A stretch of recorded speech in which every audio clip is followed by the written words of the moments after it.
The slap didn't make a sound. It was the silence that followed, thick, expensive, and suffocating, that would eventually bankrupt Daniel Harrington. At 9:14 p.m., in a ballroom built on the back of Zara's brilliant architectural algorithms, her husband made a choice. He chose Vanessa, a secretary in a dress the color of a cheap emergency, over the woman who had spent 7 years turning his name into a global empire. Zara stood in the center of the gold-leafed rotunda, her bronze sequined gown catching the light like hammered armor. She didn't scream. She didn't even flinch. She simply let the sting on her cheek settle into a cold, permanent clarity. While the city's elite held their breath, Zara looked down at the anniversary card in her hand. It wasn't a confession of love. It was a crumpled flight itinerary for a weekend in Paris, booked for 2. She didn't look at Daniel. She didn't look at the mistress clinging to his arm.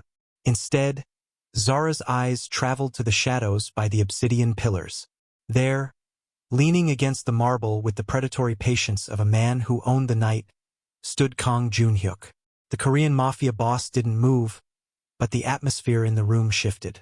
He had been scouting Zara's talent for 2 years, waiting for the exact moment Daniel Harrington proved himself unworthy of the diamond he was holding. As Joon-Hyuk set down his crystal glass, the faint ink of a dragon tattoo peeking from beneath his charcoal cuff, Zara realized the slap wasn't an ending. It was the moment Daniel Harrington signed his own ruin. Before we see exactly how Zara dismantles the man who thought he owned her, I want to know where in the world you are watching this from. This story is traveling fast. Drop your city and country in the comments below. I'd love to see how far this chronicle has reached. And if you're rooting for justice, hit that like and share button, and subscribe to keep this chronicle alive. Now back to the ballroom. The silence in the ballroom was not empty. It was heavy, a physical weight that pressed against the lungs of every billionaire, socialite, and high-ranking executive in the room. Daniel Harrington stood with his hands still slightly raised, his chest heaving with a mixture of adrenaline and a twisted sense of triumph. He looked at Zara, expecting her to crumble. He expected the sobbing, the pleading, or perhaps a frantic attempt to cover her face as she fled the room in disgrace. He wanted her to look like the asset he had spent 7 years devaluing, shattered and discarded. Beside him, Vanessa Lauron let out a small, performative gasp, her hand fluttering to her throat, though her eyes were gleaming with the sharp, predatory satisfaction of a woman who had just seen her rival struck down in public. But Zara Bennett did not move. She stood like a statue carved from obsidian and bronze, her gaze fixed on a point far beyond the gilded walls of the Harrington estate. The gold dust on her cheekbones shimmered under the chandeliers, a cruel irony against the reddening mark of Daniel's palm. She felt the sting, but it felt distant, like a report from a war happening in another country. The only thing she truly felt was the sudden, cooling realization that the man standing before her was not a titan, but a small, terrified boy playing with matches in a house she had built for him. "Say something, Zara," Daniel hissed, his voice cutting through the stagnant air. He was unnerved by her stillness. Arrogance requires a reaction to survive, and Zara was starving him of it. "Don't just stand there like a ghost. I told you this company, this life, it belongs to me. You were just the help that I let sleep in my bed. Now take your things and get out before I have security drag you to the curb." The onlookers whispered, a low hiss of snakes in the grass. These were people who had toasted to Zara's health just an hour prior, people who knew she was the one who had navigated the Harrove merger and saved the firm's algorithmic integrity during the crash of 22. Yet, in the face of Daniel's violence, they leaned back, adjusting their silk ties and diamond necklaces, choosing the side of the man with the checkbook. Then, the oxygen in the room simply vanished. It didn't happen with a shout or a dramatic entrance. It happened with the sound of a single, weighted footfall on the marble floor. From the northeastern corner of the ballroom, where the shadows of the obsidian pillars stretched long and thin, a figure began to move. Kang Joon-Hyuk did not walk like a guest at a party. He walked like a man who had already decided he owned the ground beneath his feet. He was dressed in a charcoal suit so dark it seemed to absorb the ambient light, tailored with a precision that suggested it was more armor than attire. His presence was a cold front moving through a humid room, a sudden drop in temperature that made the hairs on the back of the guests' necks stand on end. As he stepped into the light, the whispers died a sudden, violent death. Daniel Harrington turned, his mouth opening to demand who was interrupting his moment of dominance. But the words died in his throat. He found himself looking into eyes that were not angry. Anger was too human, too messy. Joon-Hyuk's eyes were the color of deep water under ice. Calm, profound, and utterly lethal. Joon-Hyuk did not look at Daniel. He didn't even acknowledge the mistress cowering in her red dress. His focus was entirely on Zara. He stopped exactly 3 feet from her, breaking the perimeter of the disgrace Daniel had tried to create around her. Up close, the aura he radiated was overwhelming. The scent of sandalwood, expensive tobacco, and something metallic, like the air before a lightning strike. "You've been holding that for a long time," Joon-Hyuk said. His voice was a low, melodic baritone that vibrated in the floorboards. He wasn't talking about the anniversary card in her hand. He was talking about the burden of the Harrington name. Zara finally turned her head. For the first time that night, the clinical distance in her eyes wavered. She looked at the man she had only known as a silent observer at industry galas, the man the tabloids called the Sovereign of the East, a figure whose business interests were whispered to be a front for a global syndicate that made Daniel's billionaire status look like a child's lemonade stand. "I wasn't finished," Zara whispered, her voice cracking just once. "Yes, you were," Joon-Hyuk corrected softly. He reached out, his hand moving with a slow, deliberate grace. For a heartbeat, the room expected him to strike her, or perhaps comfort her. Instead, he reached for the anniversary card, the flight details for the mistress, and took it from her fingers. He didn't look at it. He simply crumpled the paper into a tight ball and let it drop to the floor. "You were finished the moment he mistook your silence for a lack of options." "Hey!" Daniel finally found his voice, though it sounded shrill and thin compared to the heavy resonance of the man before him. "I don't know who the hell you think you are, but this is a private event. This is my house. You need to leave. Now." Joon-Hyuk turned his head slowly. The motion was serpentine, calculated. He looked at Daniel for the first time, and the billionaire visibly recoiled. It was the look a lion gives a hyena that has wandered too close to the kill. "Your house?" Joon-Hyuk asked, the words trailing off into a chillingly quiet hum. He stepped toward Daniel, and the crowd parted like the Red Sea. He didn't raise his hands. He didn't shout. He simply occupied the space. Daniel Harrington, a man who builds his throne on a foundation of stolen math and calls it architecture. You didn't build this house, Daniel. You just signed the papers the lady wrote for you. You have no right to be here, Daniel stammered, his face turning a mottled purple. Security! Get this man out of here. 2 large men in black suits moved forward from the edge of the room. They were Daniel's personal detail, hired for their size and their lack of questions. They approached Joon-Hyuk from either side, their hands reaching for his shoulders. Joon-Hyuk didn't even look at them. He didn't need to. From the shadows where Joon-Hyuk had emerged, 4 more figures appeared. They were leaner, faster, and moved with a synchronized lethality that made Daniel's security look like amateurs.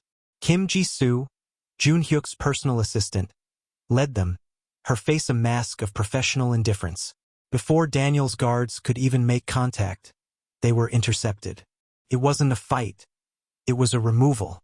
With 2 swift, muffled movements, the security guards were neutralized and led toward the exits, their feet barely touching the floor. The ballroom fell into a terrifying, absolute vacuum of sound. Joon-Hyuk stepped into Daniel's personal space, forcing the billionaire to tilt his head back to maintain eye contact. The Mafia boss leaned in, his voice dropping to a whisper that somehow reached every ear in the room. I have been watching Zara Bennett for 2 years. I have watched her save your company from 3 bankruptcies while you were out buying emeralds for women who can't spell your last name. I have watched her write the code that makes your planes fly and your banks trade. He paused, a ghost of a smile touching his lips, a smile that contained no warmth. I was waiting for her to realize what I already knew, that she was too big for this room, too big for this life, and certainly too big for a man who thinks his hand is meant for her face. Joon-Hyuk reached into his inner breast pocket and pulled out a matte black card. It had no numbers, No name, only a small, embossed dragon in the center. He didn't give it to Daniel. He tucked it into the breast pocket of Daniel's tuxedo, patting it twice. That is the business card of the man who now owns your primary debt, Daniel. As of 9 p.m. tonight, I bought your mezzanine loans from the Swiss holdings. I bought the mortgage on this very estate, and I am a much less patient lender than your wife was. Daniel's face went pale. You can't do that. That's illegal. That's hostile. Hostile? Joon-Hyuk mused. No. Hostile is what happens if you speak to her again. This is just business. Joon-Hyuk turned back to Zara. The predatory edge in his posture softened, replaced by a strange, magnetic reverence. He offered his arm, not as a savior but as a peer. The cars are waiting, Zara. Your work is backed up. Your files are encrypted. And the world is waiting to see what you build when you aren't busy hiding your light in a coward's shadow. Zara looked at Daniel one last time. He looked small. He looked like a ruin. She didn't feel the need to say goodbye. She didn't feel the need to explain. She simply reached out and placed her hand on Joon-Hyuk's charcoal sleeve. The fabric was cool, the arm beneath it like iron. As they began to walk toward the exit, the crowd fell back in a wave of terror and awe. Vanessa tried to say something, but a single look from Kim Ji-soo silenced her instantly. At the threshold of the ballroom, Zara stopped. She reached up and unclipped the diamond necklace Daniel had given her for their 5th anniversary, a piece he had bragged about for months. She didn't drop it. She didn't throw it. She handed it to a passing waiter. "Keep it," she said, her voice clear and resonant for the first time that night. It was never real anyway. They walked out of the cathedral of gold and glass, leaving the billionaire and his mistress standing in a room that was already starting to feel like a tomb. Outside, the night air was crisp and smelled of rain. Four matte black SUVs stood idling, their headlights cutting through the mist like the eyes of deep-sea creatures. Joon-Hyuk opened the door for her himself, his hand shielding her head as she stepped into the plush, darkened interior of the lead vehicle. As the door closed, sealing out the noise of the Harrington world, the silence changed. It was no longer the silence of a victim. It was the silence of a queen taking her throne. Joon-Hyuk climbed in beside her, the scent of sandalwood filling the cabin. He didn't speak for a long time, allowing the city lights to blur past the tinted windows. Finally, as the motorcade turned onto the bridge, leaving the Harrington estate behind, he looked at her. "Do you know why I waited 2 years, Zara?" Zara leaned her head back against the leather, the bronze sequins of her dress clicking softly. "Because you wanted to see if I would break." "No," Joon-Hyuk said, his voice a low, dark promise. "I waited because I wanted to see if you would choose yourself. Because a woman who chooses herself is the only kind of woman who can run an empire like mine." He reached into the console and pulled out a sleek, titanium laptop. On the screen was the logo for a company that didn't exist yet, Meridian Applied Systems. "Tonight, Daniel Harrington thinks he lost a wife," Joon-Hyuk said, sliding the computer toward her. "Tomorrow, he's going to find out he lost the only thing that made him a billionaire. Where do you want to start?" Zara looked at the screen, then at the man beside her. The sting on her cheek was gone, replaced by a fire that had been smoldering for 7 years. She reached out, her fingers hovering over the keys. "Start with the Harrove patents," she said, her voice cold and precise. "I wrote the encryption for them, and I think it's time I changed the password." The motorcade vanished into the heart of the city, for shadows moving through the rain, carrying the architect of a new world toward a destiny that had been waiting for her since the very first day she had allowed herself to be small. The shadow had intervened, and in its wake, the light was finally beginning to burn. The double glass doors of the Harrington ballroom swung shut with a muffled, heavy thud, sealing away the panicked murmurs and the sudden, frantic shouting of Daniel Harrington. To the world inside, the gala was still a swirl of gold leaf and expensive champagne, but to Zara Bennett, as she stepped into the cool, charcoal-scented interior of the lead SUV, that world had already ceased to exist. She sat in the back of the vehicle, her bronze sequins reflecting the rhythmic flash of the city's streetlights as the motorcade pulled away from the curb with the synchronized grace of a hunting pack.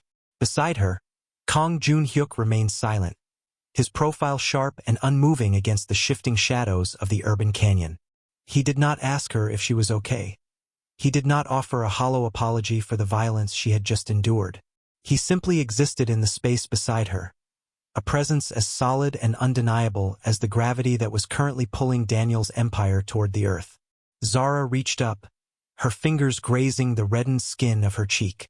The heat was fading, replaced by a cold, clinical numbness that felt remarkably like power. She looked down at her hands that had written the proprietary code for the Harrington Global Logistics Engine, hands that had drafted the mezzanine financing agreements, and hands that were still wearing a $500,000 D-flawless diamond ring. The stone was massive, a cold weight that had once symbolized a promise but now felt like a shackle forged in narcissism. It was the Harrington diamond, a piece Daniel had insisted she wear to every public event, not as a gift, but as a branding mark. To Daniel, the ring was a receipt, a $500,000 proof of purchase for a woman he believed he had bought and paid for. "We aren't going to the hotel, are we?" Zara asked, her voice steady, cutting through the low hum of the luxury engine. Joon-Hyuk turned his head slightly, his dark eyes catching the neon glow of a passing billboard. "We are going wherever the math leads us, Zara. But first, we make the exit permanent. A clean break requires a specific kind of punctuation." The motorcade didn't head toward the syndicate's downtown headquarters. Instead, it banked right, sweeping back toward the Harrington corporate high-rise, the glass and steel monolith that housed the nerve center of Daniel's world. It was nearly midnight, and the building stood like a dark sentinel over the financial district. The security detail at the front gate didn't even attempt to stop the matte black SUVs. The sheer authority of the convoy was enough to bypass the automated protocols. As the car came to a smooth halt in the private executive circular drive, Joon-Hyuk stepped out and held the door open. He didn't offer his hand this time. He stood back, allowing Zara to lead. He was no longer the protector. He was the witness to her final act of architectural demolition. Zara walked into the lobby, her heels clicking against the white marble with a sound like a ticking clock. The night security guard, a man named Marcus who had known Zara for years, stood up to greet her, his expression a mix of confusion and awe as he caught sight of the silent, dangerous men flanking her. "Mrs. Harrington? Is everything all right? We didn't expect you back until tomorrow," Marcus stammered, his eyes darting to Joon-Hyuk. "Everything is exactly as it should be, Marcus," Zara said softly. "I just forgot something in the master suite. It won't take long." She stepped into the private elevator, the gold-plated doors sliding shut on the lobby's hushed atmosphere. Joon-Hyuk stood beside her, his arms crossed, watching the floor numbers climb. 40, 50, 62. The elevator opened directly into the penthouse study, the room where the real work of Harrington Global happened. It was a space Zara knew intimately. She had spent 1,000 nights here, illuminated only by the blue light of 3 monitors, fixing Daniel's sloppy projections and reinforcing the structural integrity of his ego. The room smelled of Daniel's expensive scotch and the lingering scent of his arrogance. Zara walked to the center of the room, her eyes landing on the heavy mahogany desk. It was littered with anniversary gifts, a gold watch Daniel had bought for himself, a leather-bound journal he never used, and a framed photograph of the two of them at a charity gala, a photo in which he was looking at the camera and she was looking at him. Zara didn't feel rage. Rage was an emotion that required an investment of energy, and she was finished investing in Daniel Harrington. Instead, she felt a profound sense of correctness. She reached for the keyboard of the master terminal. Her fingers moved with a terrifying speed, a blur of bronze sequins and dark skin. She wasn't deleting files. That would be too simple, too easy for a forensic team to recover. No, Zara was performing precise math. She was recalling the proprietary encryption keys she had never officially signed over to the company. She was triggering the sunset clauses in the Harrove patents, clauses she had hidden in the fine print 3 years ago, knowing that Daniel would never read past the first page of any contract. In 48 hours, the backbone of Harrington Global's logistics software would simply expire. It wouldn't crash. It wouldn't break. It would just cease to belong to Daniel. "The architecture of a lie is always unstable," she murmured, more to herself than to the man standing by the window. You just have to know which pillar to pull. You're leaving him the shell, Joon-Hyuk observed, his voice appreciative. The glass and the steel, but none of the light. He liked the reflection more than the lamp, Zara replied. She finished the final keystroke and watched as the process complete bar flickered across the screen. The Harrington Empire was now a hollowed-out husk, a giant clock with the gears removed, waiting for the momentum to run out. Finally, she stood up. She looked down at the $500,000 ring on her left hand. Felt heavier than it ever had before. She twisted it, the diamond catching the cold moonlight streaming through the floor-to-ceiling windows. With a slow, deliberate motion, she slid the band off her finger. Felt like a layer of dead skin falling away. She didn't throw it. She didn't flush it. She placed it exactly in the center of the mahogany desk, right on top of the crumpled flight itinerary Joon-Hyuk had dropped in the ballroom. The ring sat there, brilliant and cold, a $500,000 punctuation mark at the end of a 7-year sentence. The ring was the last thing he thought he owned, Zara said, her voice echoing in the silent study. Now he just owns the debt on it. She turned toward the door, not glancing back at the monitors or the desk. As she passed the framed photograph of their perfect life, she didn't knock it over. She simply turned it face down. Joon-Hyuk met her at the elevator doors. He looked at her bare hand, then at her face. Is that it? Is the math finished? The math is never finished, Zara said, stepping into the elevator. But the equation has been balanced. Daniel Harrington has the ring. I have the keys. Tomorrow, the world finds out which one is worth more. They descended in silence, the weight of the building dropping away. When they reached the lobby, Zara didn't look like the woman who had been slapped in a ballroom 2 hours ago. She looked like a woman who had just finished a long, grueling day at the office and was finally going home. Outside, the rain had turned into a light mist, softening the neon edges of the city. As the motorcade pulled out of the circular drive for the last time, Zara looked up at the 62nd floor. A single light was still burning in the study, the blue light of the terminal she had left active. To anyone on the street, it looked like a sign of industry. To Zara, it was a fuse. The SUVs merged into the midnight traffic, disappearing into the labyrinth of the city. Joon-Hyuk leaned back, his hand ghosting near the laptop on the console. The Meridian servers are already syncing with your recall commands, Zara. Jisoo has secured the offshore intellectual property vaults. By sunrise, you will be the only person on the planet who can restart the Harrington engine. I don't want to restart it, Zara said, her gaze fixed on the bridge ahead. I want to build something that doesn't need an engine.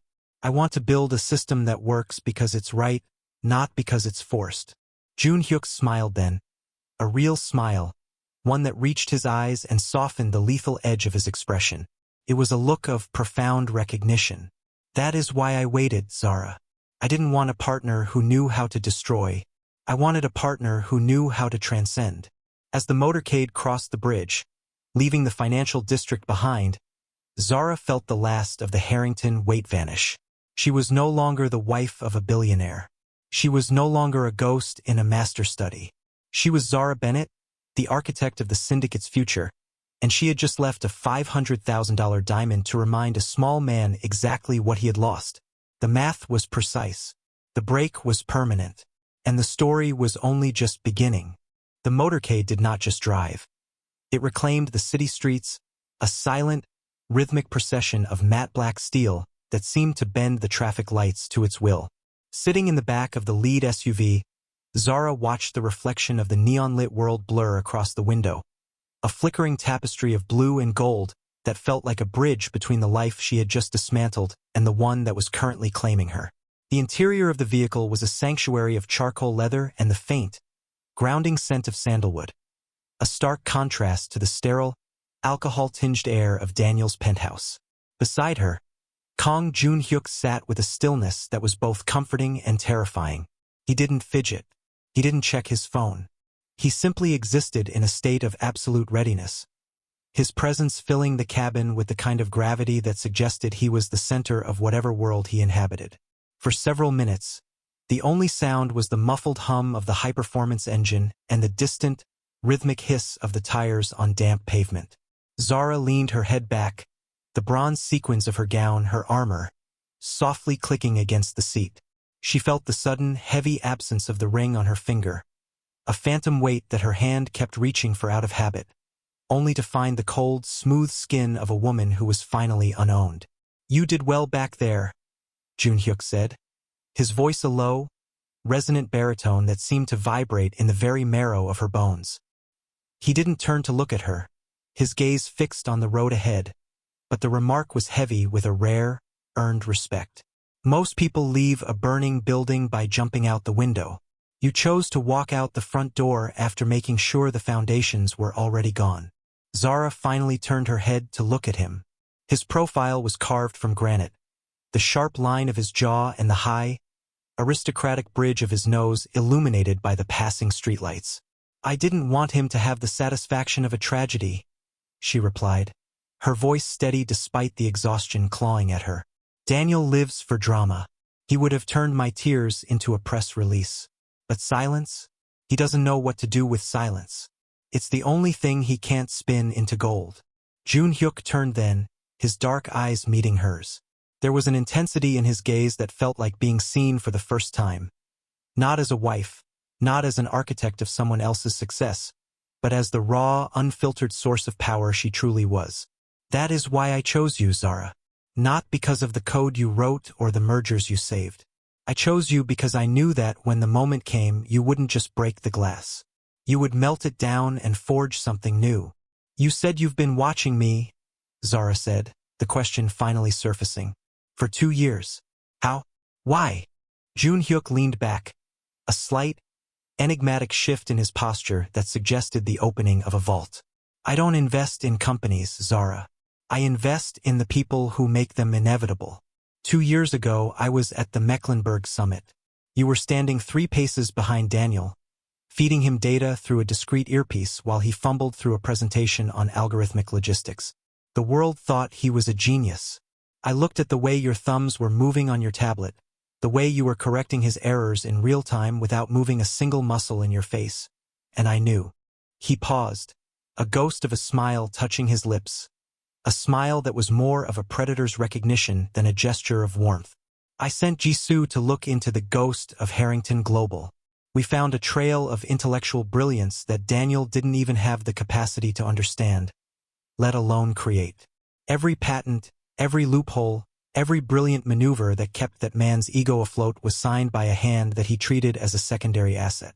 I watched you at the Harrove merger, watched you endure his public dismissals while you were secretly saving him from a $20 billion oversight. I watched you stay when any lesser mind would have burned the bridge. I realized then that you weren't staying out of weakness. You were staying out of a sense of architectural completion. You wanted to see the project through to its logical conclusion." Zara felt a shiver that had nothing to do with the cold. The idea that someone had seen her, truly seen the labor she had hidden in the shadows, was more intoxicating than the champagne she had left behind. "And what was the conclusion you were waiting for?" "The slap," Joon-Hyuk said simply, his voice turning cold. "The moment his arrogance finally outweighed his utility. I knew Daniel was a small man, and small men always eventually strike out at the things they cannot control. I was waiting for the moment you realized that the house was finished, and that it was time to move into the palace." The SUVs banked onto the coastal highway, the city skyline beginning to shrink in the rearview mirror. The ocean was a vast, churning blackness to their left, illuminated only by the white foam of the waves hitting the rocks. It felt like they were leaving the known world behind, crossing an invisible border into a territory where the rules were different. "You took a risk," Zara noted. "What if I hadn't left? What if I had just taken the hit and gone home with him?" "Then I would have let you drown with him," Joon-Hyuk replied with a chillingly clinical honesty. "I have no room for martyrs in my organization, Zara. I only have room for sovereigns. If you had chosen to stay, you would have proven that you valued your comfort over your worth. But you didn't. You left the ring. You left the code. You left the man. That is the kind of math I can work with." He reached forward and pressed a button on the center console. A partition slid up, sealing the two of them in a soundproof bubble of absolute privacy. He then opened a hidden compartment and pulled out a dossier, its cover marked with the same matte black dragon logo she had seen on the card he gave Daniel. The next few months will not be easy, Joon-Hyuk warned, his tone shifting into one of professional orchestration. Daniel will try to sue. He will try to claim your intellectual property as work for hire. He will use every connection he has in the legal world to freeze your assets and drag your name through the mud. He will try to make you the villain of the story because he cannot bear to be the fraud. He can try, Zara said, her eyes narrowing as she looked at the dossier. But I wrote the work-for-hire agreements myself. I inserted the severance clauses. I am the only person who knows where the original source code is stored, and it isn't on a Harrington server. I know, Joon-Hyuk said. That is why Jisoo has already secured the offshore servers in Singapore and the Caymans. Your work is already being migrated to the Meridian backbone. While Daniel is screaming at his lawyers tomorrow morning, he's going to find out that his company's most valuable assets have already been rehomed. He handed her a tablet. On it was a real-time map of the city, with several properties highlighted in red. These are the Harrington holdings that are tied to the mezzanine debt I purchased tonight.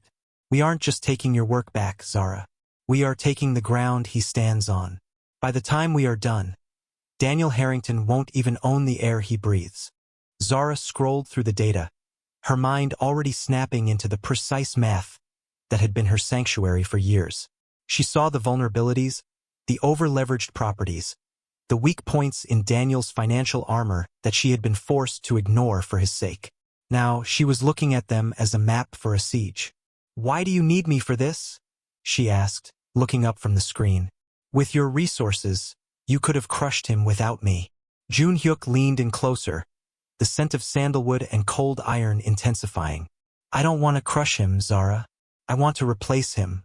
And I want the world to know that the woman they called a socialite was actually the one holding the sword.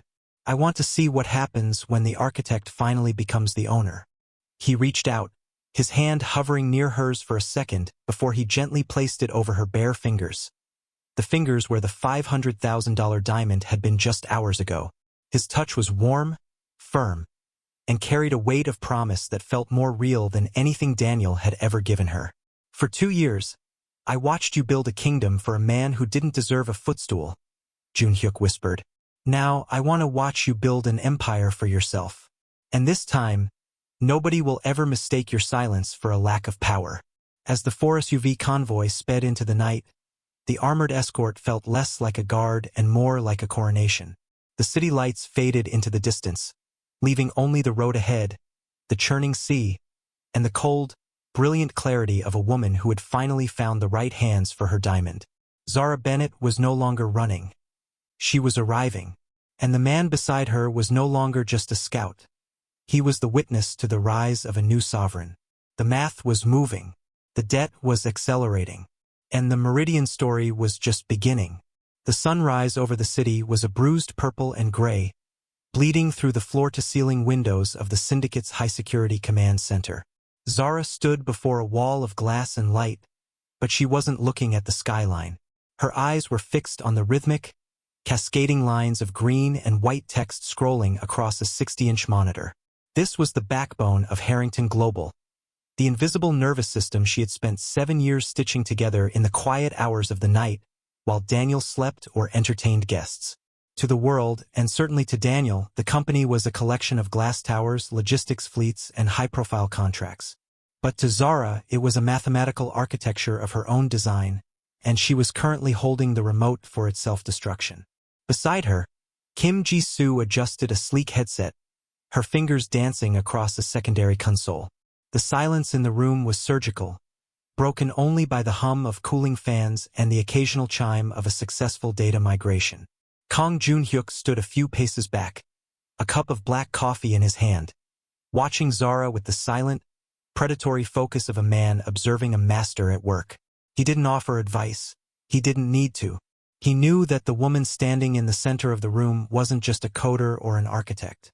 She was a chemist, and she was about to turn Daniel's golden empire into lead. "The Harrington servers are attempting a morning reboot," Jisoo reported, her voice as cool as the morning air.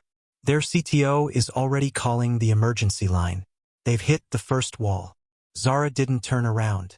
It's not a wall, Jisoo. It's a mirror. They're looking for the source code, but the directory they're accessing is a recursive loop I wrote 3 years ago. It will show them exactly what they want to see, right up until the moment they try to execute a command. Then, it will simply dissolve. She reached out and tapped a specific string of code on the screen. Daniel always called this the Harrington engine. He bragged about it at every Davos summit, every board meeting, every late-night interview. He told the world it was his vision of automated logistics. But Daniel can't read Python. He can't even differentiate between a logic gate and a physical one. He never realized that the engine wasn't a piece of software he owned. It was a service I was providing, one that lived in a private partition of my own mind and a ghost server he never bothered to audit. Proprietary poison, Joon-Hyuk mused, his voice a low, dark vibration in the quiet room. You built a system that required your heartbeat to stay alive. I built a system that required integrity to stay alive, Zara corrected, her eyes narrowing as she watched the Harrington Global stock ticker begin its morning crawl at the bottom of a secondary screen. I knew that one day his ego would outgrow his utility, so I wrote the Sunset Protocol. It's a dormant sequence embedded in the very foundation of the Harrington architecture. It doesn't delete files. It doesn't steal data. It simply revokes the authorization keys for the encryption layers I created.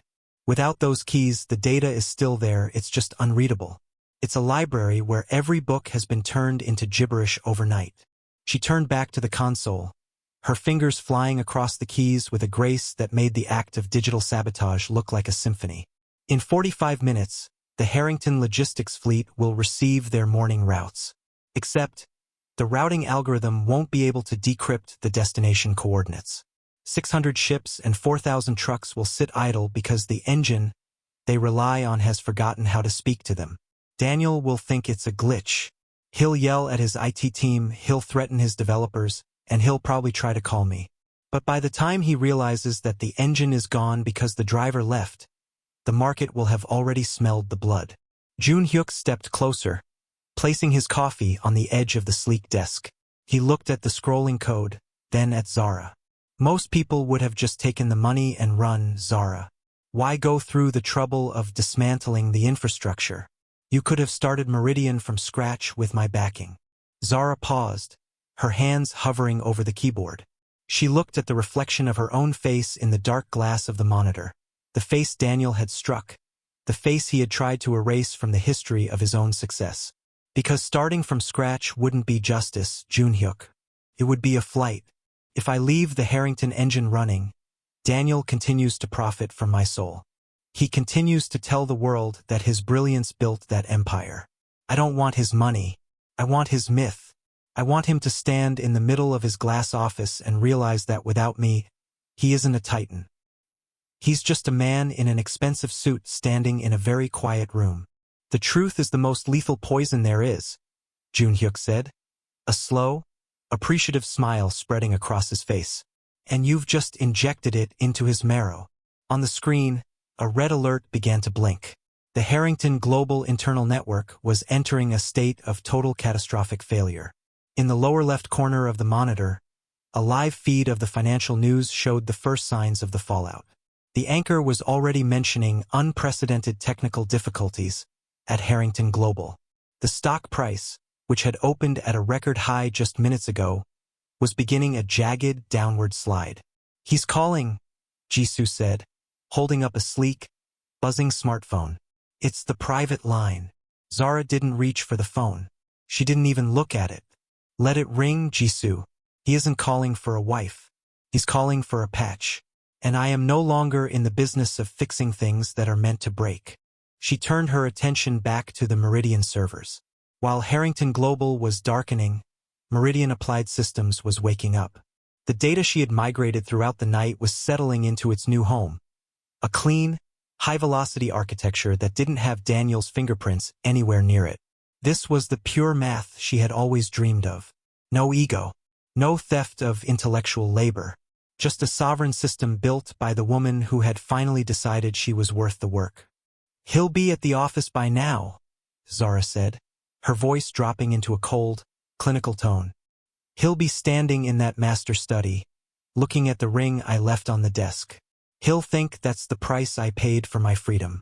He won't realize until the first board member calls that the ring was just a distraction.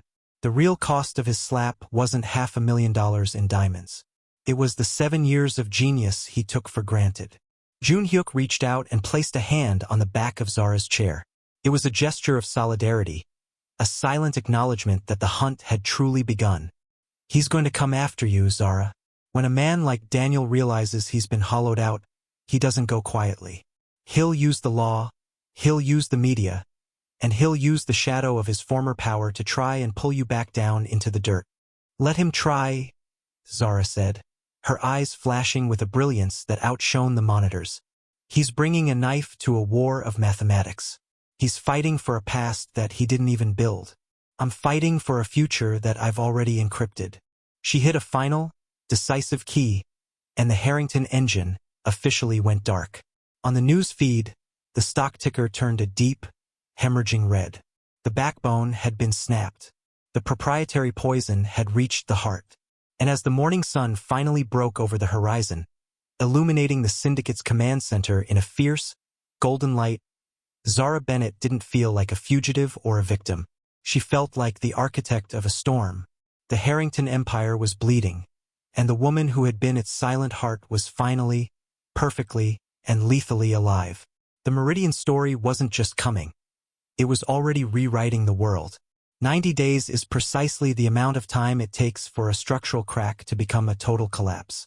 For Daniel Harrington, those 3 months had been a slow-motion descent into a hell lined with velvet and broken promises. He sat in his executive chair, the one Zara had picked out for its ergonomic support during his 18-hour days, and stared at the digital hemorrhage on his monitor.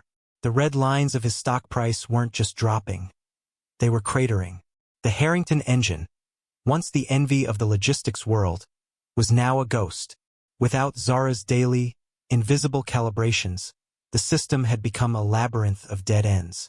Deliveries were missing, contracts were being voided for non-performance, and the board of directors was no longer whispering. They were screaming. Daniel looked older. The sharp, arrogant edge of his jaw had softened into a bloated anxiety, and his custom-tailored suits seemed to hang off a frame that was losing its substance. Beside him, Vanessa Laurent was no longer the shimmering vision in red she had been at the gala. She was pacing the office in a $4,000 tracksuit, her phone pressed to her ear, her voice shrill as she argued with a publicist who was already preparing to drop her.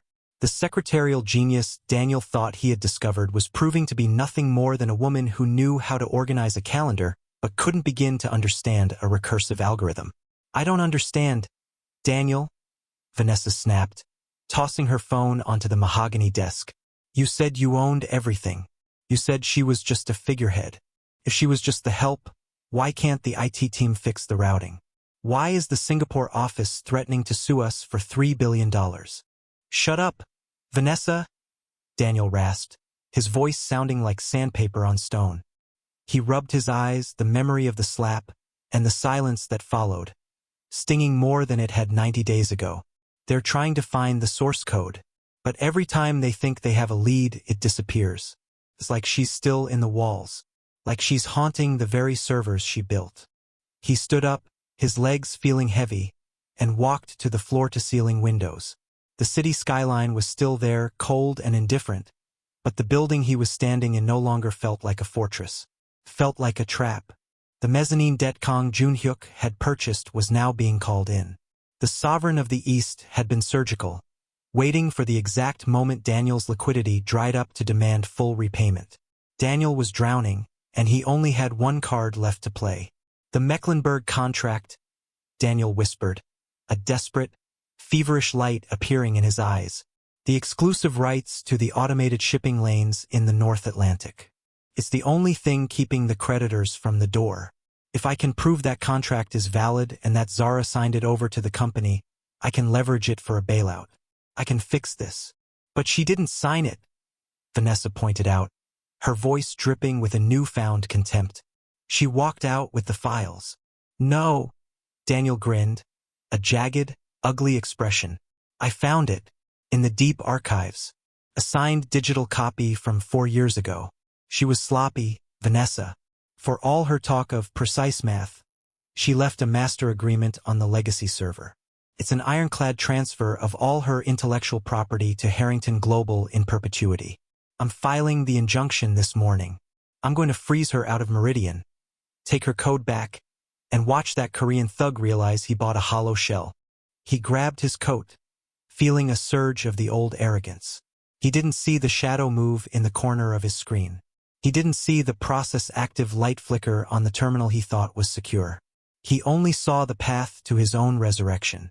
40 miles away, in the hushed, high-tech sanctuary of the Meridian headquarters, Zara Bennett sat in a chair made of carbon fiber and silk, watching a high-resolution feed of Daniel's office. She wasn't surprised. She had predicted this move on day 42. Beside her, Kang Joon-Hyuk was looking at a set of legal documents Jisoo had just printed. He looked refreshed, his presence even more commanding in a simple black turtleneck and trousers, the dragon tattoo on his neck visible as he tilted his head toward the screen. "He found it," Zara said, her voice a calm, melodic contrast to Daniel's frantic energy. "He's currently at the courthouse filing the Mecklenburg injunction. He thinks he just found the spear of destiny." "The contract you left in the legacy folder," Joon-Hyuk noted, his eyes trailing over the legal text. "The one with her digital signature and the corporate seal. It looks authentic, Zara. Even my legal team said it would hold up in a standard audit." "That's because it is authentic," Zara replied, a ghost of a smile touching her lips. "I did sign it. I did seal it. And I intentionally left it in a folder labeled Confidential. Final Executions. I knew that when he felt the floor giving way, he would go hunting for a miracle. I just made sure the miracle I gave him was a ticking clock." Joon-Hyuk sat on the edge of her desk, his gaze moving from the screen to her face. The admiration in his eyes was no longer just professional. It was becoming personal, a deep, resonant alignment of two minds that functioned on a level the rest of the world couldn't perceive. "Explain the trap, Zara. Why is a valid contract a death sentence?" "Look at page 14, clause 8.2, Zara said, leaning over to point at the document in his hand. "It's a standard choice of law clause. Usually, it says the contract is governed by the laws of New York or the United Kingdom. But I wrote this contract during the Harrove merger, when we were dealing with maritime jurisdictions. I set the governing law to the Principality of Sealand, a micronation on a former anti-aircraft platform in the North Sea." Joon-Hyuk frowned, his sharp mind working through the implications. "Sealand? It's not a recognized sovereign state by most international courts. It has no formal judicial framework for intellectual property."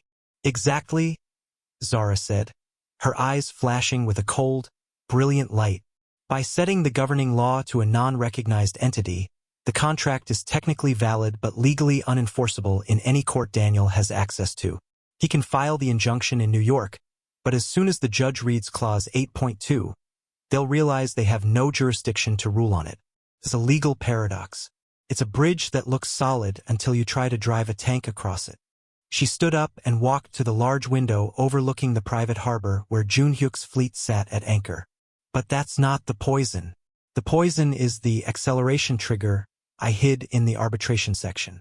The moment Daniel files that contract in a public court to claim ownership of the code, he's publicly admitting that the code belongs to a system governed by a non-existent legal framework.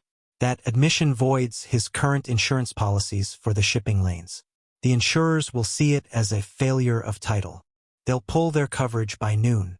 Joon-Hyuk stood up, his presence expanding to fill the room. He walked over to her, stopping just inches away. The tension between them was no longer just about the business of revenge. It was the magnetic pull of two predators who had found their match. "So, by trying to save himself with your sloppy mistake, he's actually going to strip himself of his last remaining protection. He's going to walk into that courtroom a billionaire trying to protect his assets," Zara whispered, her gaze fixed on the horizon. "And he's going to walk out an uninsured liability with $10 billion in voided contracts. He'll have the paper, Joon-Hyuk. He'll have my signature. But he'll find out that a signature is just ink if the woman who wrote it didn't give it permission to speak. You didn't just leave him a hollow empire, Joon-Hyuk said, his hand reaching out to gently graze the hair near her temple, a gesture of profound, quiet intimacy. You left him a map to his own execution. I told you, Zara said, looking up at him, her bronze skin glowing in the morning light. The math is precise. Daniel wanted a wife who was an asset. He didn't realize that an asset is only valuable as long as the owner understands how to manage it. He treated me like a ghost, so I gave him a ghost story. At the courthouse, the scene was playing out exactly as Zara had scripted it. Daniel stood before a phalanx of cameras, holding a folder as if it were a holy relic. He looked into the lenses, his chest puffed out, his voice booming with a false confidence that was already beginning to crack at the edges. Today, we reclaim the heart of Harrington Global, Daniel declared to the reporters. We have the evidence of Zara Bennett's theft. We have the signed agreements. Meridian Applied Systems is a fraud built on stolen property. And by the end of the business day, we will have our code back. Inside the courtroom, the atmosphere was different. The judge, a seasoned veteran of corporate warfare, looked over the Mecklenburg contract with a mounting sense of confusion. He adjusted his glasses, peering at Clause 8.2. Mr. Harrington, the judge said, his voice echoing in the hallowed room. Can you explain to the court why the governing law for this $10 billion intellectual property transfer is listed as the Principality of Sealand? Daniel's lawyer, a man who charged $3,000 an hour and was currently beginning to sweat through his silk shirt, leaned in. Your Honor, it was a maritime agreement, a jurisdictional preference. It's an anti-aircraft platform in the international waters of the North Sea. The judge interrupted, his tone turning sharp. This court has no jurisdiction to enforce a contract governed by the laws of a micronation that doesn't exist in the eyes of the United Nations. Furthermore, by submitting this document, you have acknowledged that the Harrington engine operates under a title that is not recognized by New York state law. The judge looked at the lawyers for the insurance conglomerates sitting in the back of the room. They were already on their phones. Injunction denied, the judge said, the gavel striking the wood with a sound like a gunshot. And I suggest you contact your underwriters immediately, Mr. Harrington. You've just admitted on the public record that your company's primary asset has no legal standing in this country. Daniel stood frozen, the miracle in his hand suddenly feeling like lead. He watched as the insurance lawyers stood up and walked out of the room without a second glance. He looked at his phone. A news alert flashed across the screen. Harrington Global Insurance pulled. Stock trading halted. Back at Meridian, Zara watched the feed go dark. She didn't cheer. She didn't smile. She simply turned off the monitor. The hollow empire was no longer a metaphor. It was a reality.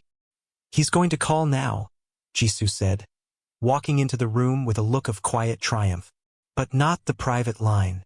He's calling the main switchboard, begging for a meeting with the architect. Tell him the architect is busy, Joon-Hyuk said, his eyes never leaving Zara. Tell him she's currently drafting the final acquisition of his remaining debt. And tell him that if he wants to talk about Sealand, he'll have to hire a boat. Zara turned to Joon-Hyuk, the weight of the last 90 days finally lifting, replaced by a fierce, driving clarity. The revenge was nearly complete, but the transformation was just beginning. She wasn't just the woman who left. She was the woman who had returned to claim the world Daniel thought he owned. The Harrove patents are next, Zara said, her voice a low, dark promise.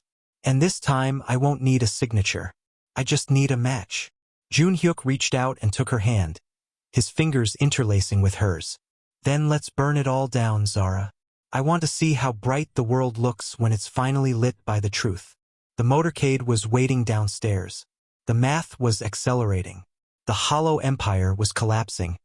And the Meridian story was moving into its most lethal phase. The woman who didn't scream was finally ready to be heard.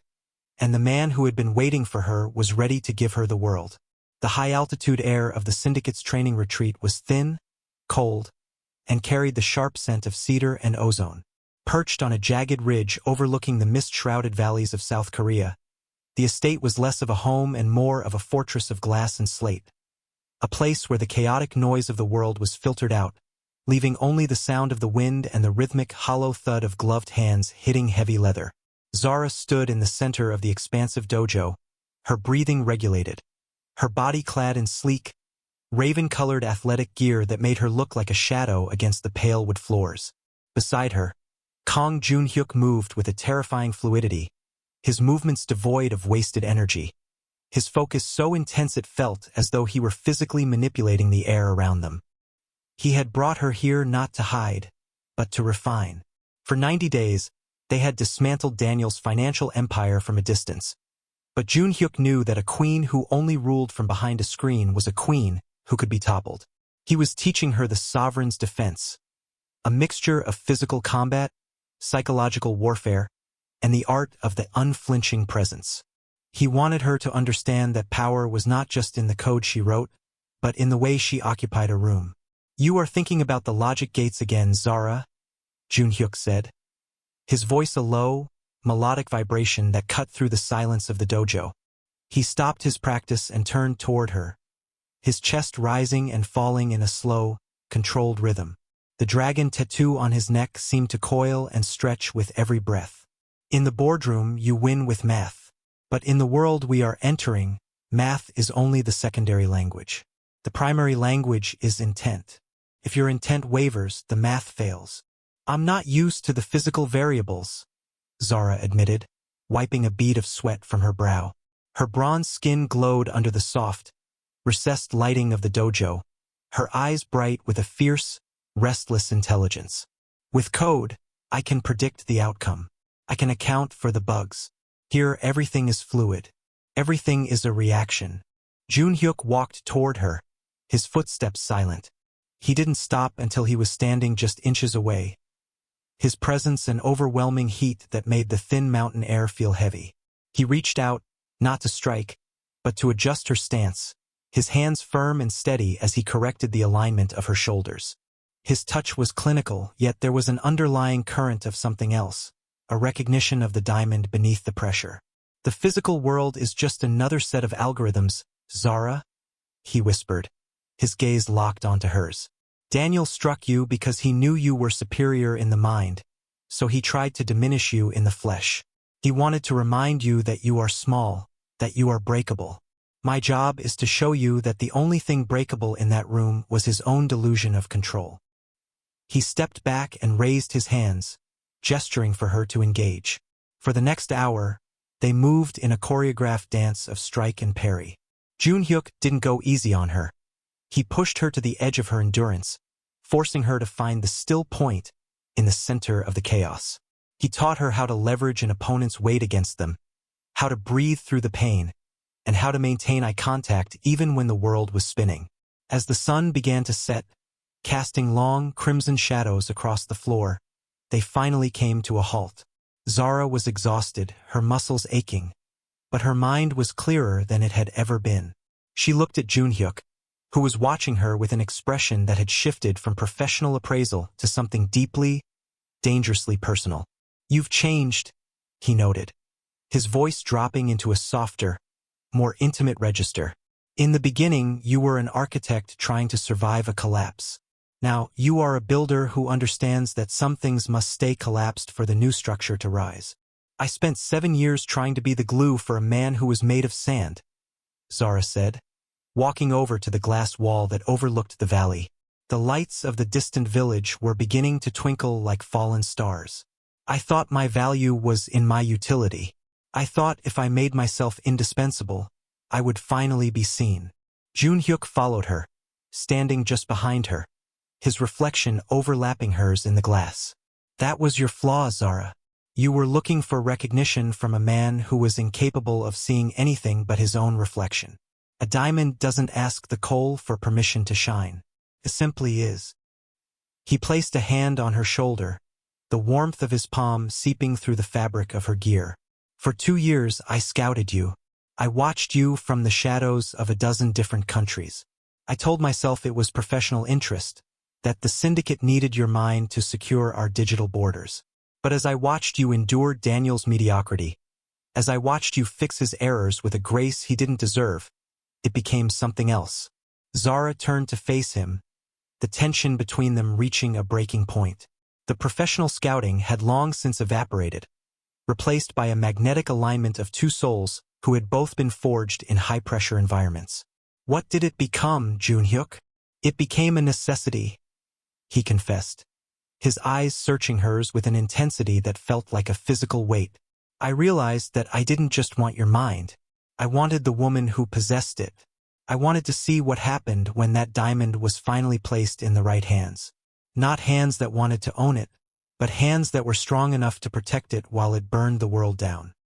He reached out, his thumb tracing the line of her jaw, lingering on the spot where the slap had landed 90 days ago. The touch was light, almost reverent, but it carried the power of a sovereign's vow. The world thinks of me as a predator, Zara, and perhaps I am, but even a predator knows when he has found his equal. You aren't my asset. You aren't my employee. You are the heartbeat of the empire we are building together. Zara felt the last of her defenses crumble, not out of weakness, but out of the sheer relief of being understood. For 7 years, she had been a ghost in her own life, a silent partner in a fraudulent marriage. With Joon-Hyuk, she felt seen in a way that was both terrifying and exhilarating. He didn't want her to be smaller. He wanted her to be vast. The Obsidian Gala is in 3 days, Zara said, her voice barely a whisper. Daniel will be there. He's been trying to secure an invitation to meet with the new lenders of his debt. He still thinks he can charm his way out of the abyss. He thinks he's going to a meeting, Joon-Hyuk said, his smile cold and beautiful. He doesn't realize he's going to a funeral, his own. He leaned in, his forehead resting against hers for a fleeting second. The scent of sandalwood and cold air was intoxicating. In 3 days, the world will see Zara Bennett as she truly is. You will walk into that ballroom not as a wife, and not as an architect, but as the sovereign of Meridian. And I will be there to make sure nobody ever dares to look away. He stepped back, the moment of intimacy receding into a shared, lethal purpose. Go rest, Zara. The training is over. The transition is complete. You are no longer the woman who didn't scream. You are the storm that everyone is about to hear. Zara walked out of the dojo, her footsteps firm on the wood. As she walked toward her quarters, she felt the phantom weight of the $500,000 ring again. But this time, she didn't miss it. She looked at her bare hands, the hands that Joon-Hyuk had just trained to be weapons, and realized that she was no longer a diamond waiting to be found. She was a diamond that had finally found its own light. Back in the dojo, Joon-Hyuk stood alone in the moonlight, looking at the spot where Zara had been standing. He reached into his pocket and pulled out a small, matte black box. Inside was a ring of his own design. Not a diamond, but a deep, burning sapphire set in platinum and obsidian. It was a piece that didn't symbolize a promise of marriage, but a promise of power. He closed the box, his eyes fixed on the distant horizon. The professional scouting was over. The personal recognition was total. And as the Meridian story moved toward its final climax, Joon-Hyuk knew that the man who had struck Zara was about to find out exactly what happens when you strike a diamond. It doesn't break. Cuts. The 180-day mark was not just a date on a calendar. It was a digital execution. In the glass-walled offices of Harrington Global, the air conditioning hummed with a sterile, frantic energy that felt like the interior of a dying star. Daniel Harrington sat at his desk, his fingers trembling as he refreshed his liquidity dashboard for the 10th time that hour. The numbers were no longer just red. They were a deep, hemorrhaging crimson. The withdrawal of the insurance providers after the Sealand debacle had triggered a cascade of default on title clauses across his entire portfolio. One by one, his creditors, banks that had once practically begged for his business, were now turning into ghosts, their automated systems sending cold, robotic notices of immediate recall. Daniel's phone buzzed incessantly. It was no longer the calls from high society friends or the invitations to exclusive galas. Those had stopped weeks ago. Now it was the sound of the vultures circling. Vanessa Laurent sat in the corner of the office, her eyes fixed on her own reflection in her darkened phone screen, her silence a sharp, jagged weapon. She had realized weeks ago that the Harrington name was no longer a currency. It was a liability. She was staying only to see if there was enough wreckage left to scavenge. "I need more time," Daniel muttered into the receiver of the landline, his voice cracking. "I have the Harrove patents. The restructuring is almost complete. If the lenders could just give me a 60-day extension on the mezzanine notes." He stopped speaking as he heard the dial tone. He slumped back into his leather chair, the same chair where Zara used to sit and quietly fix the very spreadsheets that were now failing him. He looked at the empty space on his desk where her $500,000 ring had once sat. The ring he had sold to a private collector 3 weeks ago just to cover the payroll for the skeletal IT staff still trying to find her ghost in the servers. Even that sacrifice had been a drop of water in an ocean of debt. Suddenly, the doors to his office burst open. His lead accountant, a man whose face had turned a permanent shade of gray over the last 3 months, stumbled in, holding a single sheet of heavy, matte black paper. He didn't wait for permission to speak. "It's over, Daniel," the accountant whispered, his voice trembling. "All of it. The primary debt, the secondary notes, the mortgage on the estate, even the personal lines of credit. It's all been moved." Daniel looked up, a flicker of hope, or perhaps just pure delusion, crossing his face. "Moved? You mean consolidated? Someone bought the debt? Who is the lender? Is it Vanguard? The Saudis?" "No," the accountant said, placing the black paper on the mahogany desk. "It's a holding company called the Meridian Syndicate. They didn't just buy a portion of it, Daniel. Over the last 48 hours, they've executed a hostile acquisition of 100% of your outstanding liabilities. They bought your debt at 40 cents on the dollar from the banks that were terrified of the Sealand fallout. They own you." Daniel stared at the paper. At the bottom was a small, embossed logo, a dragon coiling around a stylized M. It was the same logo he had seen on the business card Kang Joon-Hyuk had tucked into his pocket the night of the slap. The blood drained from Daniel's face so quickly he felt faint. The shadow in the corner hadn't just taken his wife. He had bought the very ground Daniel walked on. "Acceleration," Daniel gasped, reading the bold text at the top of the page. "Immediate demand for full repayment. Within 24 hours?" The acceleration clause was buried in the fine print of the Harrove financing. The accountant explained, his voice hollow. "The same contracts Zara drafted 4 years ago.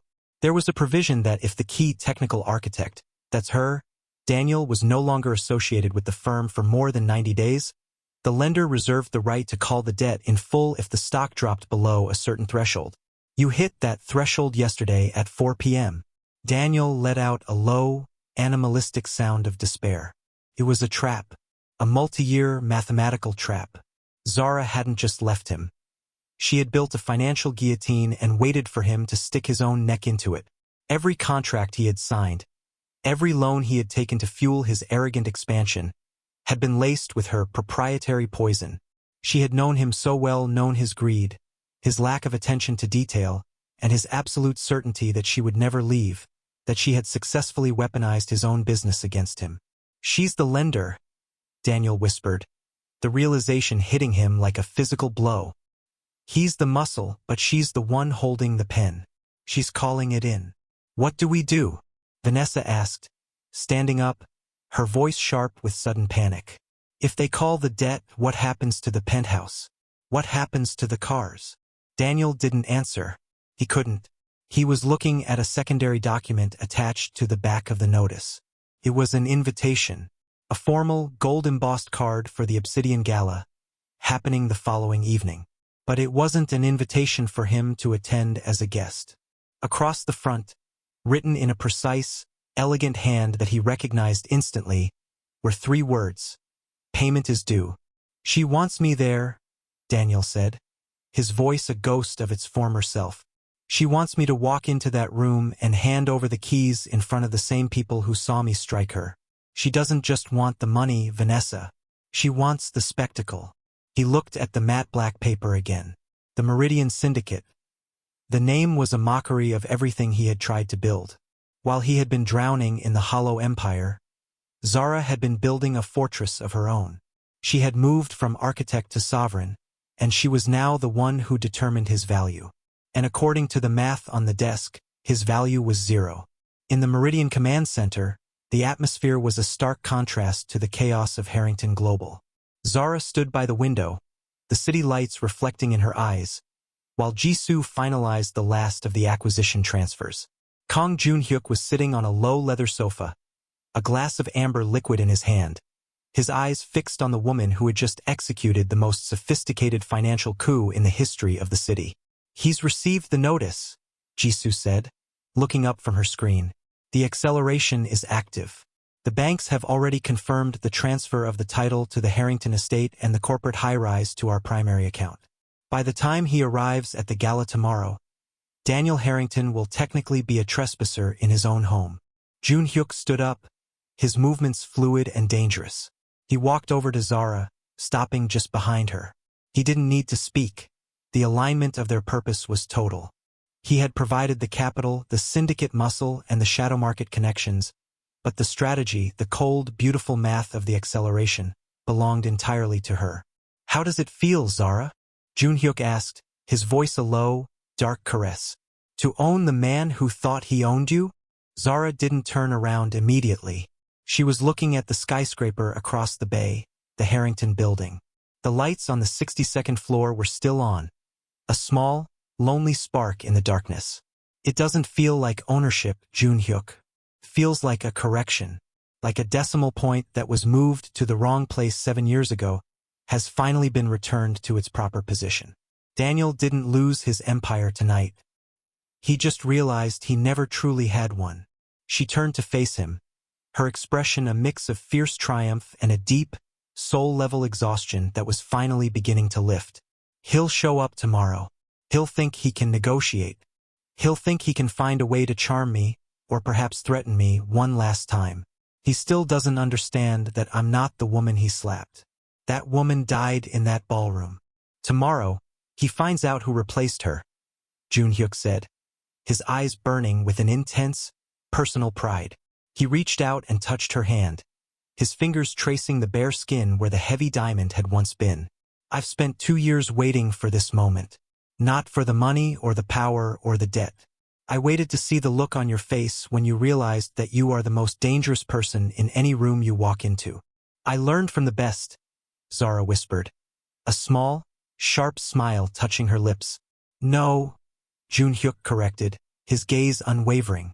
"You were always this dangerous, Zara. You just needed someone to give you the armor to match your mind." He pulled a small velvet box from his pocket. It wasn't the sapphire ring from before. It was something different. Inside was a brooch of obsidian and raw gold, shaped like a shattered star. It was a piece of art that symbolized beauty born from destruction. He pinned it to the lapel of her silk robe, his hands steady, his focus entirely on her. "Wear this tomorrow," he said. "It's a reminder that even when things are broken, they can be made into something stronger, something sharper." Zara looked at the brooch, then back at the man who had seen her worth when she was still a ghost. The 180-day deadline was over. The debt had been accelerated. The hollow empire was legally hers. And as the city slept, unaware of the tectonic shift that had just occurred in its financial foundations, Zara Bennett prepared for her final act. She wasn't going to the gala to reclaim her name. She was going to the gala to introduce the world to the woman who had been hiding in the shadows all along. The math was closed. The lender was here. And the Meridian story was about to reach its final, absolute climax. The Obsidian Gala was not merely a party. It was a curated display of absolute power. The grand ballroom of the Pierre was a cavern of white marble and black silk, illuminated by 1,000 candles that flickered like a sea of stars trapped in glass. This was where the city's elite gathered to finalize the year's most ruthless acquisitions, and tonight, the atmosphere was thick with the scent of lilies and impending ruin. Daniel Harrington stood at the edge of the rotunda, his hand trembling as he adjusted his tuxedo jacket. The garment, once a symbol of his status, now felt like a shroud. He was technically a trespasser here. His invitation had been revoked by the organizers, and he had only gained entry by using the last of his personal favors, a move that felt like spending his final coins on a ticket to his own execution. Beside him, Vanessa was a ghost of her former self. Her red dress, intended to be a statement of dominance, looked garish and desperate against the sophisticated gloom of the room. People were turning away as they approached. The Harrington brand had become radioactive. In less than 24 hours, news of the debt acceleration had leaked, and the whispers in the room were sharper than the shards of the champagne glass he had dropped at the anniversary gala 6 months prior. "There," Vanessa whispered, her voice tight with a mixture of fear and envy. Daniel looked toward the grand staircase. The room went silent, a sudden vacuum-like quiet that made his ears ring. Zara Bennett was descending the marble steps, and she looked like a deity fashioned from midnight and fire. She wore a gown of structured obsidian silk that seemed to absorb the light, trailing behind her like a liquid shadow. On her shoulder pinned the brooch of shattered gold, and on her face was a calm so profound it was terrifying. She wasn't walking as a guest. She was walking as the owner. Beside her, Kang Joon-Hyuk moved with the lethal elegance of a shadow king, his charcoal suit a perfect match to her darkness. He didn't look at the crowd. He looked only at Zara, his hand resting lightly on the small of her back, a gesture of both protection and possession that made Daniel's blood run cold. "Zara!" Daniel called out, his voice cracking. He stepped forward, ignoring the way the guests recoiled. He didn't care about the optics anymore. He was a man drowning, and she was the only one holding a life raft. "Zara, please. We need to talk. There's been a mistake with the mezzanine notes. The lawyers, they say it's a misunderstanding." Zara didn't stop until she reached the center of the ballroom floor, right beneath the massive crystal chandelier. She turned slowly, her dark eyes finding Daniel's. There was no anger in her gaze. There was no hatred. There was only the clinical, distant appraisal of an architect looking at a building that had already been marked for demolition. "There is no mistake, Daniel," she said, her voice a low, clear bell that reached every corner of the room. "The math is perfect. It always was. I can fix it," Daniel stammered, stepping into the circle that the other guests had instinctively formed around them. "The Harrove patents, the encryption is failing. The entire logistics network is in a recursive loop. The board is going to liquidate the company by Monday if the system doesn't reboot. Just give me the patch. Just one code string, Zara. For old time's sake. For the 7 years we built together." Joon-Hyuk stepped forward, his presence expanding like a storm front. He didn't say a word, but the sheer gravity of his intent made Daniel stumble back. "The old times died the moment you struck her, Harrington," Joon-Hyuk said, his baritone voice a dark rumble. "You didn't build those 7 years. You just inhabited them like a parasite." "Zara, please." Daniel ignored the Mafia boss, his eyes wide and bloodshot as he looked at his ex-wife. "The company is everything. It's my legacy.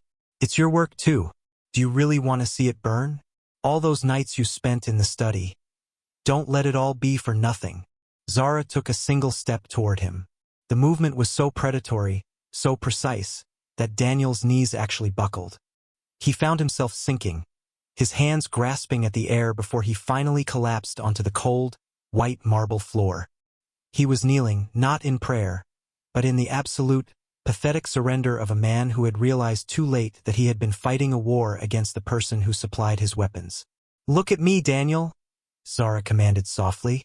He looked up, his face wet with tears of frustration and shame. He was a billionaire, a titan of industry, kneeling on a ballroom floor in front of the very people he had spent a decade trying to impress. "You ask me to fix the errors," Zara said, her voice dropping to a whisper that felt like a razor blade. "But there are no errors in the code. I didn't break your system, Daniel. I simply stopped holding it together. The recursive loops, the failed encryptions, the disappearing data, those aren't glitches. Those are the natural state of a company run by a man who doesn't understand the foundations. I was the one who translated your noise into music for 7 years. I was the one who turned your arrogance into profit. You didn't lose your legacy because I left. You lost it because you never had one to begin with. I'll give you anything," Daniel begged, his fingers clawing at the hem of her obsidian gown. "Take the penthouse. Take the shares. Just save the company. Please, Zara. Have some grace." Zara looked down at him, her expression hardening into something ancient and unyielding.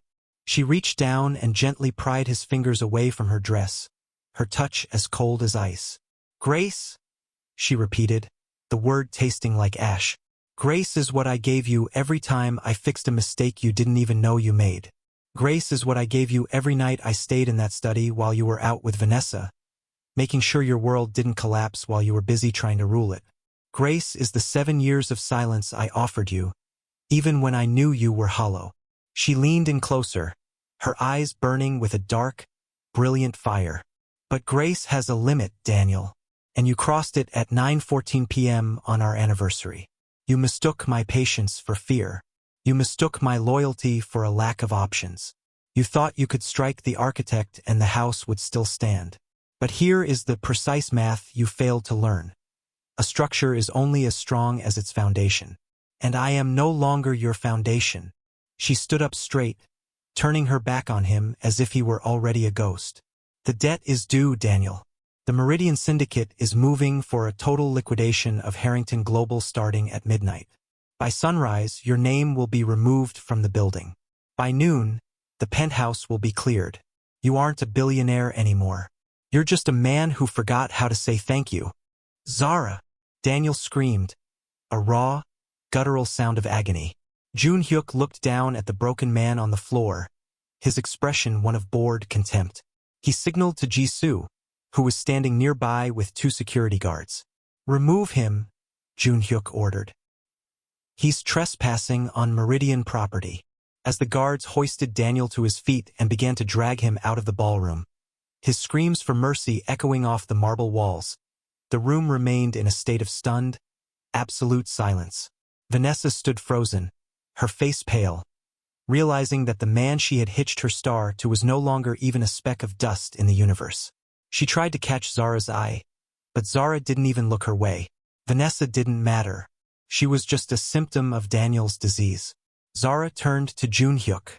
The weight of the final confrontation had lifted, replaced by a fierce, driving clarity. The debt was paid. The correction was complete. "Are you ready?"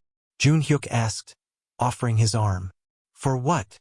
Zara asked, a small, genuine smile finally touching her lips, a smile that looked like the first rays of a new sun.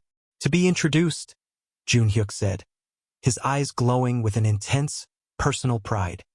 He led her toward the center of the rotunda, where the city's most powerful figures were already beginning to gather, their faces filled with a new, profound respect. They weren't looking at the ex-wife or the architect anymore. They were looking at the woman who had just dismantled a multi-billion-dollar empire with nothing but her mind and a 6-month plan. "Ladies and gentlemen," Joon-Hyuk's voice boomed, cutting through the murmurs of the crowd. "I would like to introduce you to the CEO and founder of Meridian Applied Systems, the woman who owns the debt of the past and the architecture of the future, Zara Bennett." The applause didn't start as a polite gesture. It started as a roar, a recognition of the new sovereign in their midst. Zara stood in the center of the light, her obsidian dress shimmering, her head held high.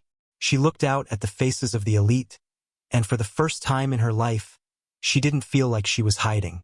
She didn't feel like a ghost. She was correctly placed. Beside her, Joon-Hyuk watched the world fall in love with the woman he had spent 2 years scouting.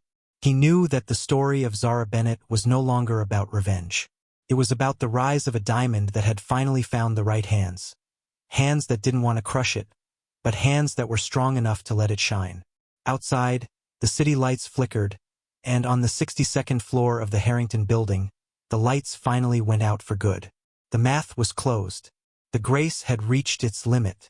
And as the music began to play once more in the Pierre Ballroom, Zara Bennett took her first step into a world that finally knew exactly who she was. The Meridian story had begun. Some people mistake silence for weakness, but as Zara just proved, silence is often just the calm before the storm. Before the screen goes dark, I want to say a massive thank you for being part of this chronicle. If you haven't yet, drop your city and country in the comments. I want to see how far Zara's message of worth has traveled tonight. Like this video if you knew Daniel deserved every bit of that fall, and subscribe right now. Part 2 is already in motion, and believe me, you do not want to walk in late for what happens next.